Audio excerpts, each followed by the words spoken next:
Bienvenue si vous nous rejoignez sur Canal 3 Bénin. Voici les titres de la première grande édition du week-end. Le séjour de la secrétaire générale de l'Organisation internationale de la francophonie qui suit son cours avec un agenda très bien chargé. Hier, elle a rencontré les femmes entrepreneurs du Bénin.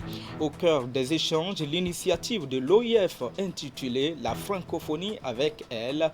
Il s'agit d'un fonds spécial pour accompagner les projets des femmes des pays francophones. Et puis, l'excellence qui est toujours célébrée au complexe scolaire Clé de la réussite. Nous sommes à quelques heures de la rentrée des classes. Les responsables de l'établissement ont primé cette année encore les meilleurs apprenants pour avoir donné le meilleur d'eux-mêmes au cours de l'année scolaire 2019-2020. Et nous irons dans ce journal tout à l'heure même dans le Septentrion pour vous présenter le calvaire que vivent les populations rurales de la région. Il s'agit en réalité de la localité de Séméré. Le pont du fleuve Kara est endommagé par les dernières pluies. Conséquence, la traversée sur ce passage obligatoire érigé depuis les années 60 est devenue impossible. Les riverains appellent les autorités au secours. Abdou Saab Idrissou va nous décrire cette situation qui interpelle aussi les pouvoirs publics. Merci de préférer Canal 3 Bénin pour vous informer. Le secrétaire général de l'Organisation internationale de la francophonie a rencontré hier les femmes entrepreneurs du Bénin. En visite de travail à Cotonou, elle a tenu à échanger avec ces dames au sujet de l'initiative de l'OIF intitulée La francophonie avec elle. Il s'agit d'un fonds spécial pour accompagner les projets des femmes des pays francophones. La séance d'échange a eu lieu à la Chambre d'industrie et du commerce du Bénin. Ali Moumouni et Moufid Saboua.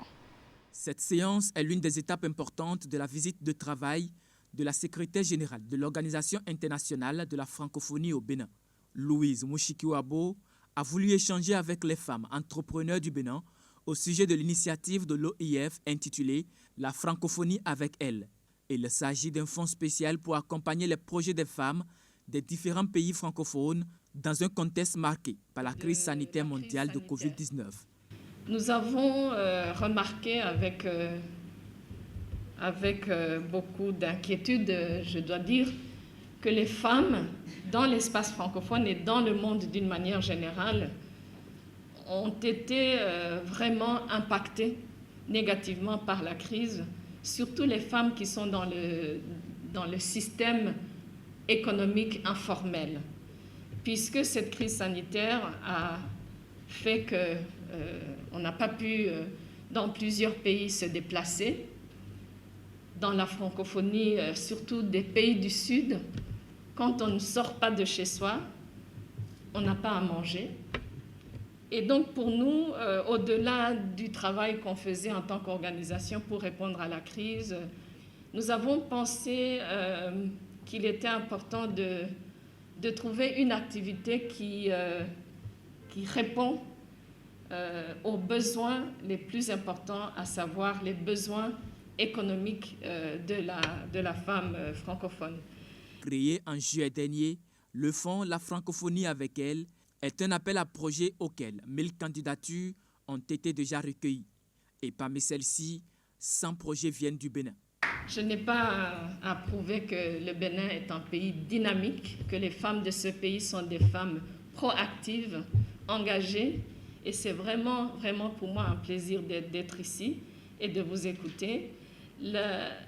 L'initiative est en niveau d'évaluation, des réponses à l'appel à projet. L'édition 2020 va commencer donc d'ici quelques semaines avec un fonds initial propre de la francophonie de 3 millions d'euros, avec déjà plusieurs promesses de contribution à ce fonds. En dehors de l'autonomisation de la femme visée à travers ce projet, l'OIF associe également l'éducation des jeunes filles. Et au regard de ces sujets, la secrétaire générale de l'organisation a eu une discussion franche avec la trentaine de femmes participantes. Ceci dans le but de recenser les réalités du terrain pour améliorer les prochaines éditions. Faut-il le préciser, la présente rencontre d'échange s'est déroulée sous la houlette de la ministre de l'Industrie et du Commerce.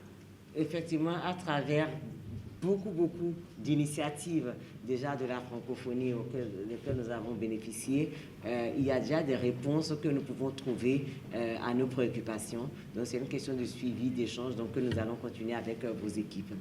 Quant à la francophonie avec elle, nous avons mieux compris la genèse de ce fonds. Nous avons compris également les conditions pour pleinement en bénéficier. Donc nous allons effectivement nous aussi accompagner nos femmes pour pouvoir tirer le meilleur profit de ce fonds qui est vraiment fait pour elles, puisque nous avons bien compris maintenant comment on en bénéficie et surtout le contenu de ce fonds. Et je vous le disais, elle a un agenda très bien chargé. Après son audience avec le chef de l'État jeudi, la secrétaire générale de la francophonie s'est ensuite rendue à l'université d'Abomey-Calavi. Juste après ses échanges avec la ministre de l'Enseignement supérieur et de la Recherche scientifique et le recteur de l'université, elle a visité aussi le campus numérique et le Start-up Valley de la fondation UAC. On retrouve Ali Moumouni. La secrétaire générale de la francophonie à l'université d'Abomey-Calavi. Cette descente sur ce haut lieu de savoir est l'une des étapes de sa visite de travail au Bénin. Et au cours de son échange avec la ministre de l'Enseignement supérieur et de la Recherche scientifique, celle en charge du numérique et le recteur de l'UAC, elle s'est imprégnée des différentes initiatives entreprises pour l'auto-emploi des étudiants en fin de formation. Un projet d'incubation que conduit la Fondation UAC. J'ai eu l'occasion de lire, Monsieur le recteur, ce que vous avez dit sur l'emploi et sur la relation éducation-emploi. Vous avez parlé de vous-même, de quand vous étiez sorti de l'école, qu'on ne se posait pas de questions à l'époque par rapport à l'emploi, mais qu'aujourd'hui, effectivement, vous avez parfaitement raison. Je suis tout à fait d'accord avec vous. C'est un autre état d'esprit. Nos gouvernements, nos pays ne sont pas capables de donner de l'emploi à autant de jeunes, ceux qui sont très hautement éduqués, ceux qui sont un peu formés et même ceux qui ne sont pas vraiment formés. L'emploi est la demande numéro 1 de la jeunesse francophone. Deuxièmement, l'éducation. Je pense que nous sommes tous convaincus que sans un minimum de formation, aujourd'hui, il est presque impossible de percer. Et combiné à cela, et c'est pour ça que je suis heureuse d'être au Bénin pour cette visite de travail, votre pays est un pays qui est très actif, très proactif, très impliqué dans les programmes de l'OIF en particulier. Mais... La secrétaire générale de la francophonie s'est ensuite rendue sur le site de l'UAC Start-up Valley, qui est le programme phare de la fondation. Un programme qui a déjà 1059 bénéficiaires à son actif et généré la création d'environ une centaine d'entreprises dans les domaines de l'agrobusiness, des TIC et des services à haute valeur ajoutée. J'essaie de m'imaginer ce que seraient tous nos pays membres, où il y a autant de jeunes avec des talents différents, avec des opportunités qui se rencontrent mais qui sont différentes. La richesse que ça représenterait pour nos États, de vous avoir en un nombre qui serait approprié par rapport à nos États. Et pour moi, il faudrait qu'on puisse y arriver rapidement. Un panel de discussion est animé avec les étudiants et la ministre de l'Enseignement supérieur. Eh bien, c'est un vaste domaine. Il y a déjà du boulot, il y a du potentiel. Je ne peux que vous souhaiter véritablement de vous engager. Et nous sommes déjà accrocheurs au niveau central, au niveau supérieur, avec les ministres du numérique, avec les salles numériques. Et bientôt, on crée un grand espace pour vous, pour que vous puissiez collaborer. Mais ce qui est utile pour nous, c'est le retour. C'est ce que vous revenez, c'est ce que vous ramenez pour donner des solutions aux problèmes maintenant de l'État et aux problèmes de la jeunesse. Pour terminer sa visite, la secrétaire générale de la francophonie a visité le campus numérique d'Abomey-Calavi. Et dans quelques heures, l'école béninoise ouvre à nouveau ses portes. Les responsables d'école prennent déjà des dispositions pour tout mettre au propre afin de démarrer rigoureusement les classes à partir de lundi prochain. Du côté des parents d'élèves, les procédures d'inscription, de réinscription, mais aussi les transferts sont les priorités du moment. Le constat des préparatifs de la rentrée est signé Ulrich Ekwegaba. De nouvelles lames de tôle pour changer celles usées et perforées par endroits. C'est l'heure des derniers réglages avant la reprise des classes pour le compte de la rentrée scolaire 2020-2021. À l'école maternelle, quelques pots de peinture traînent encore dans les salles pour redonner éclat à l'espace de travail et d'amusement. Pour les responsables d'école, cette période de pré-rentrée est mise à contribution pour tout parfaire avant l'arrivée des apprenants lundi prochain. D'abord, vous m'avez vu au bureau. Vous avez vu le censeur, et le surveillant général, la secrétaire au bureau. Et nous sommes là pour confectionner les emplois de temps, aussi pour recevoir les nouveaux parents d'élèves. Les parents d'élèves arrivent, les anciens viennent surtout acquérir l'uniforme au niveau de la maison et il y a de nouvelles inscriptions qui se font. Le lundi dernier, on a déjà fait les journées pédagogiques pour pouvoir s'entendre sur un certain nombre de choses avant la rentrée, et aussi bien les dispositions du côté des élèves, du côté des collègues enseignants. Dans la plupart des écoles sillonnées, les emplois du temps sont déjà disponibles et les professeurs ont déjà leurs programmes respectifs. Ils n'attendent donc que les élèves. Nous avions déjà commencé à préparer d'abord au niveau des enseignants qui ont été recrutés, qui ont été formés et ensuite répartis en fonction de nos différentes promotions. Là, ça démarre. Nous sommes prêts. Il n'y a plus rien. Une fois que les emplois de temps sont déjà élaborés et distribués aux enseignants, je crois qu'il ne reste plus rien. Du côté des parents d'élèves, c'est la course à l'inscription.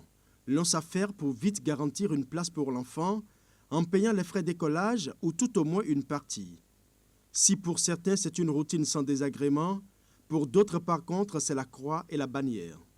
Mon enfant a passé l'examen du 2020 et elle était classée ici. Donc je suis venu l'inscrire ici. Quand je suis venu, pour le moment, je n'ai pas eu de difficultés. Bon, ça se passe très bien. Je viens de donner les dossiers au surveillant. Il m'a demandé d'aller vers le comptable payer et de revenir vers lui. J'ai mon garçon, il passe en 3e au CG Saint-Rita. Je vais lui faire transfert pour venir CG Zogbo. Depuis CG Saint-Rita, j'ai fourni certaines pièces. Je viens maintenant CG Zogbo pour déposer le courrier. On m'a dit d'aller encore PTT de Jéricho avant de... Alors qu'aujourd'hui, nous sommes mercredi. En cette période de pré-rentrée, ce sont les cas de transfert d'école qui posent plus de problèmes.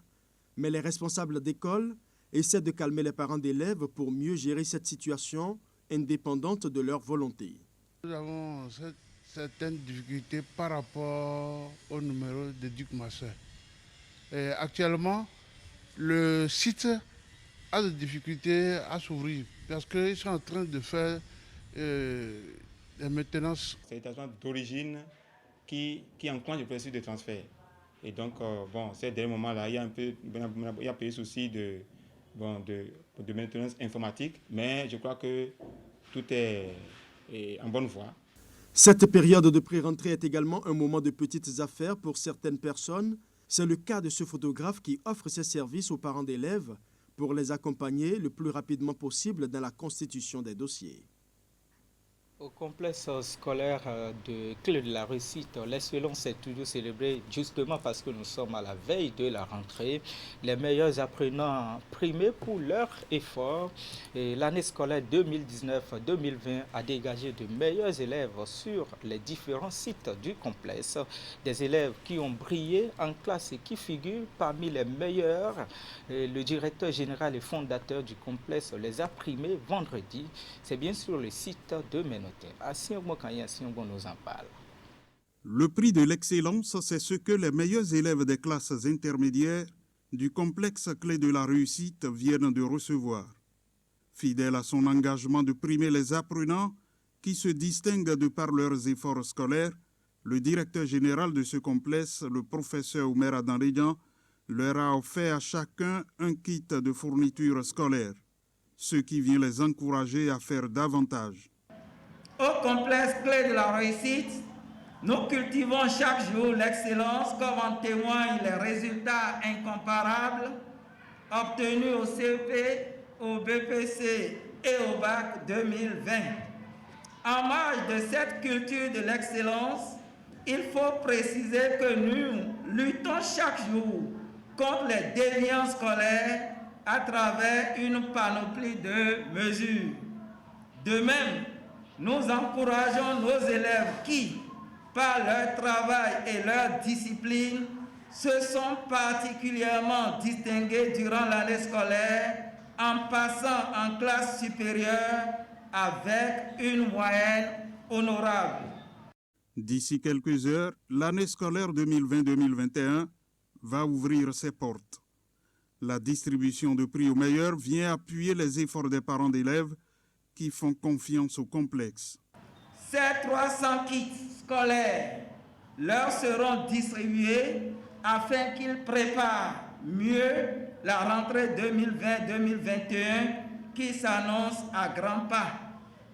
Honorables invités, nous profitons de cette occasion pour souhaiter à chacun et à tous une bonne rentrée scolaire et académique 2020-2021. Entre le complexe et les meilleurs élèves primés, c'est une histoire d'engagement qui s'instaure.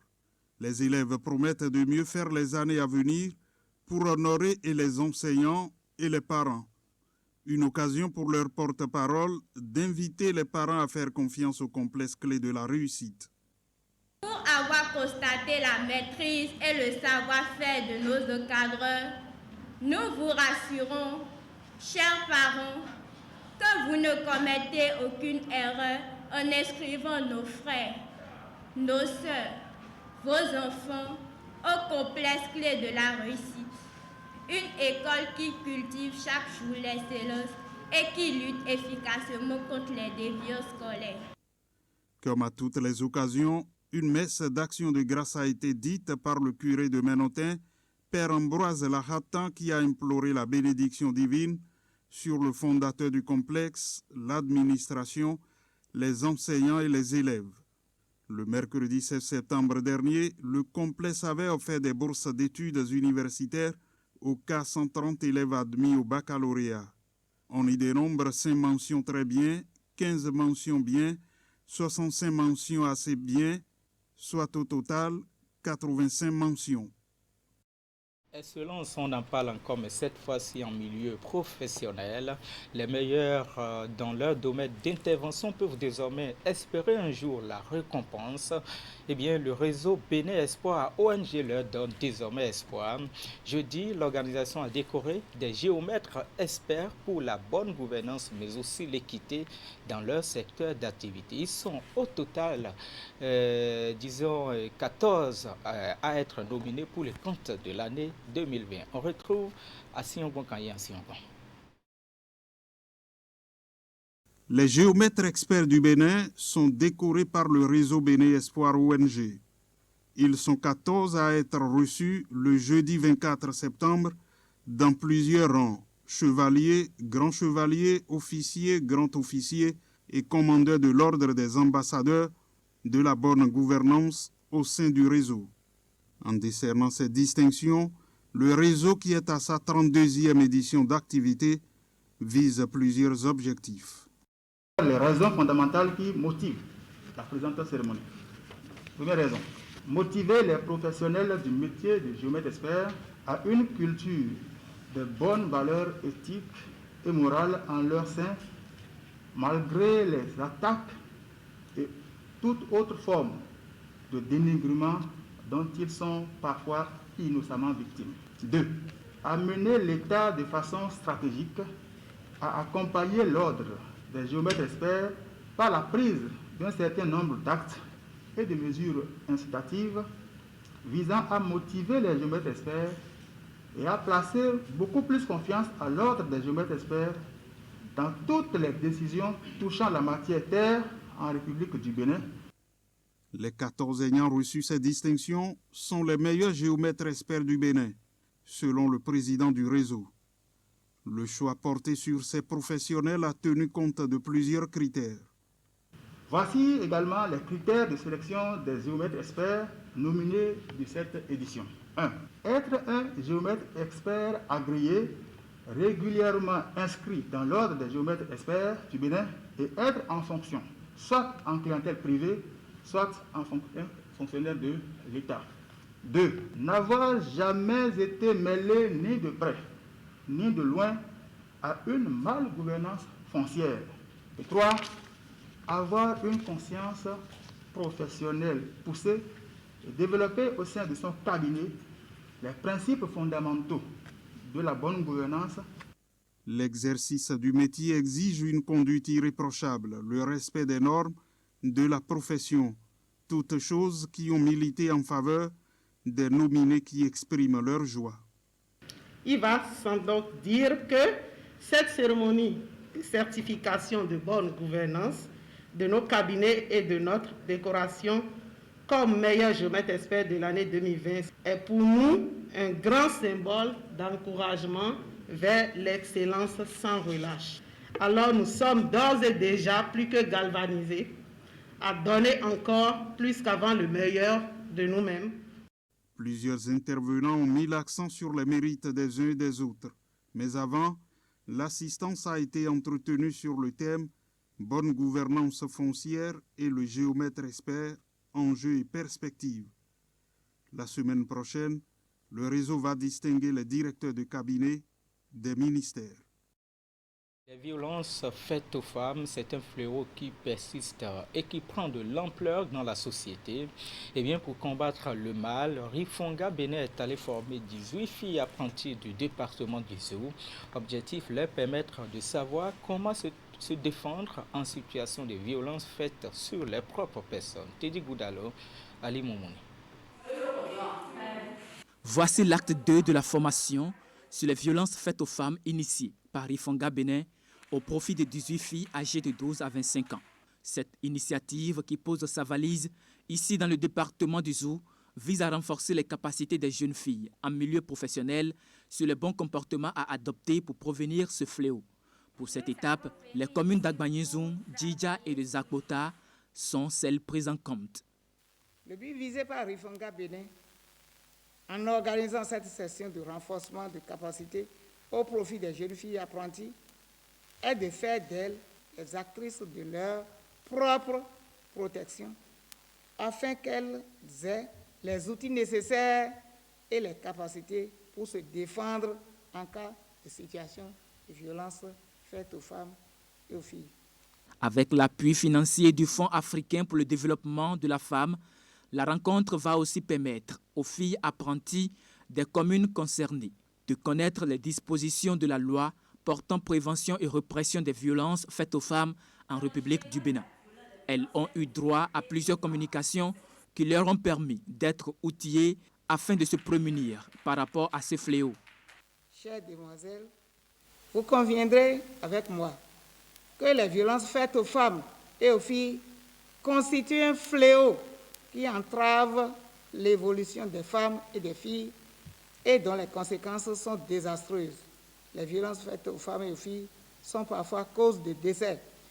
Ces violences constituent également une menace de plus en plus sérieuse pour la santé sexuelle et reproductive des jeunes filles et des adolescentes. La mise en œuvre du projet Agir pour la réduction des violences faites aux femmes dans 9 communes, dans 3 départements du Bénin, vient donc à point nommé pour ces filles apprenties du Zou. Tout comme elles, 18 autres des communes de Kétou, Adjawere et Difaï, dans le département du Plateau, en bénéficieront également dans les tout prochains jours.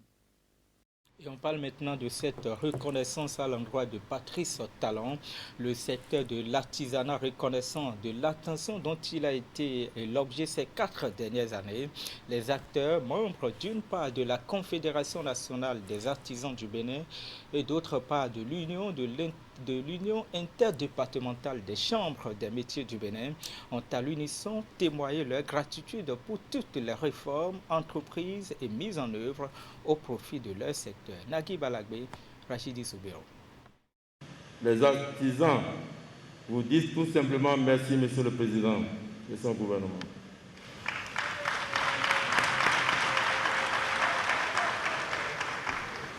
D'un côté, la Confédération nationale des artisans du Bénin et de l'autre, l'Union des chambres interdépartementales des métiers du Bénin. Tous unanimes ici à la salle rouge du Palais des Congrès sur l'opportunité des réformes en cours et les progrès réalisés en si peu de temps dans un secteur passé de l'ornière à l'orbite grâce notamment à un grand artisan bien connu des acteurs. Le meilleur investissement qui soit pour un pays est celle destinée à la formation des ressources humaines de qualité. L'initiative de ce jour témoigne que votre gouvernement a fait sienne cette assertion et a choisi ainsi d'accompagner le secteur de l'artisanat béninois à relever ce grand défi prioritaire à travers les réformes salutaires et encourageantes mises en place par votre gouvernement. Vous êtes le salut de tout le peuple béninois en général et des artisans en particulier. C'est pourquoi tous les artisans du nord au sud, de l'est à l'ouest, se tiennent debout comme un seul homme derrière vous pour l'aboutissement de toutes les réformes en faveur du secteur de l'artisanat au Bénin. En fait de réformes, nombre sont en cours depuis 2016, tandis qu'un certain nombre sont attendus à l'arrivée. De belles perspectives pour cette catégorie de travailleurs longtemps abandonnés à son sort, en proie à la précarité. Au Bénin, le secteur de l'artisanat contribue à raison de 14% du produit intérieur brut.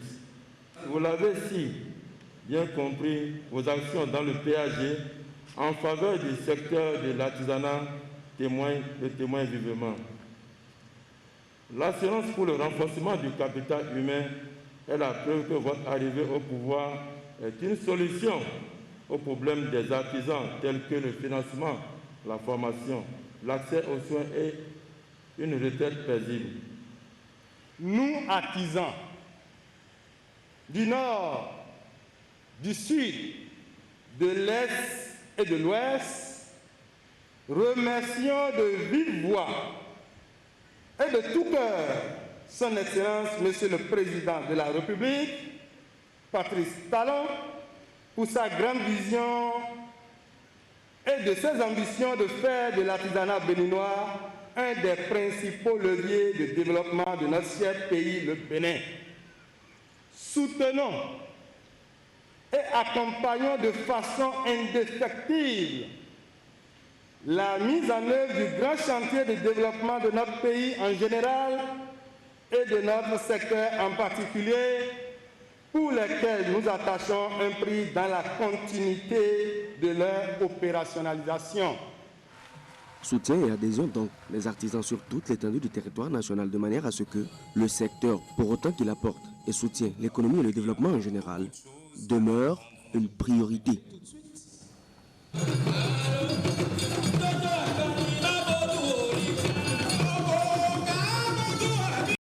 C'est une situation pathétique et qui interpelle l'action publique. Je vous le disais en titre, le pont du fleuve Kara est endommagé par les dernières pluies qui se sont abattues dans la localité. Eh bien, la traversée sur cette infrastructure érigée depuis les années 60 est devenue impossible pour les engins. Eh bien, depuis l'affaissement de cet ouvrage, les évacuations sanitaires de Séméré vers Waké se compliquent davantage. Alors, face à cette misère, les populations appellent le président de la République au secours. Regardez. Nous sommes ici sur le fleuve Kara à Séméré, dans la commune de Waké. Un fleuve devenu infranchissable après les pluies torrentielles qui se sont abattues sur la région et qui ont emporté l'ouvrage de franchissement qui relie les localités de Séméré à celles de Gougou et Alédio. Réalisé depuis les années 60 pour faciliter temporairement la traversée du fleuve, cet ouvrage finit par céder sous la pression des eaux. Vraiment, ce qui se passe ici, c'est déplorable. Parce que Il faut que les autorités puissent avoir pitié de nous. On dit que ce n'est pas un pont, c'est une déviation, parce que le pont même était gâté. Ça là, c'est une déviation que nos grands-parents ont été fait aujourd'hui plus de 60 ans. C'est sur ça qu'on est en train de se débrouiller. Depuis donc quelques jours, Séméré est coupé en deux. Et une partie de l'autre côté de Bassila et une autre partie dans Séméré. Totalement hors usage et partiellement emportée par les eaux, l'infrastructure constitue désormais un véritable piège à hommes. Sa traversée depuis quelques jours relève d'un véritable parcours de combattants pour les piétons et quasiment impossible pour les engins à 2 et 4 roues. Les chauffeurs souffrent, ceux qui vont au chemin souffrent, les piétons souffrent, on ne sait même pas comment on va faire. Par exemple, hier, moi j'ai quitté, je voulais aller à Cotonou demain. J'ai pris mon véhicule, j'ai passé par Djougou, venu à Bodi, venu déposer le véhicule à Lédio et j'ai pris le pour m'amener ici. Il n'y a pas la voie, comment on va faire?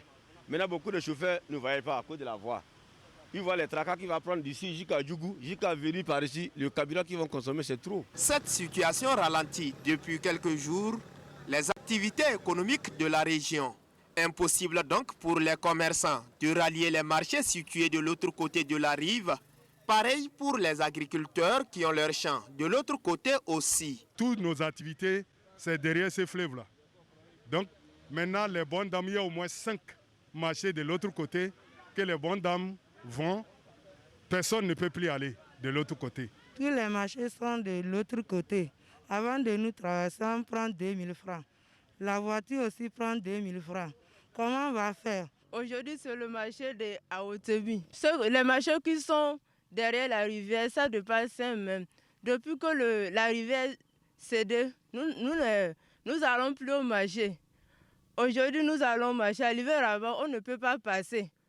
Donc il n'y a pas le marché aujourd'hui, comment on va faire? Outre l'économie locale qui est touchée de plein fouet par cette inondation, l'évacuation des malades de Séméré vers le centre de santé de Waké est presque impossible et déjà des pertes en vies humaines sont quotidiennes. Depuis avant-hier, il semble que nous avons enregistré des cas de mort d'enfants pour faire du paludisme grave, où ils devraient rallier Séméré ou le centre de Waké pour se faire soigner. Ils se sont trouvés en difficulté et malheureusement, 2 enfants, semble-t-il, ont péri donc, dans cette situation-là. Par exemple, hier, on voulait traverser une dame là. Elle a tombé ici. Elle allait à l'hôpital. Celle-ci là, elle est accouchée. Si tu vas à l'hôpital, elle est là. Elle a eu peur. Il y a une dame et un monsieur qui a été blessé par un pelle hier avec le couteau. Le commissariat a été interpellé, mais le commissariat ne peut pas traverser pour aller là-bas. Ils se sont obligés d'appeler le commissariat d'Alidio pour venir au moins prendre le malade. Il faut voir la distance de là où ça s'est passé à Alidio.